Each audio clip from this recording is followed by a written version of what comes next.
അടുത്തതായി പ്രസിദ്ധീകരിച്ച LDF UDF ഭരണകാല താരതമ്യ പരസ്യങ്ങൾ വലിയ നിയമ പോരാട്ടത്തിലേക്ക് നീങ്ങുന്നു.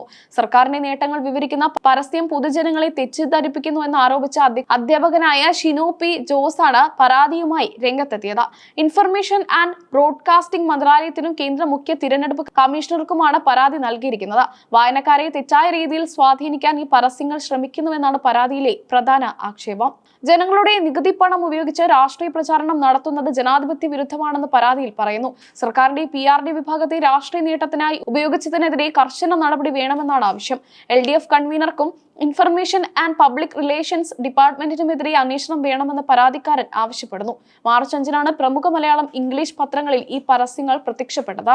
ദേശാഭിമാനി, മാധ്യമം, ദി ഹിന്ദു തുടങ്ങിയ നിരവധി പത്രങ്ങളുടെ 1-ാം പേജിലും 2-ാം പേജിലുമായാണ് താരതമ്യങ്ങൾ നൽകിയിരിക്കുന്നത്. വാർത്താ റിപ്പോർട്ട് എന്ന രീതിയിൽ നൽകിയ പരസ്യങ്ങൾ വായനക്കാരെ കുഴപ്പിക്കുന്നു എന്നതാണ് പരാതിയിലെ വസ്തുത.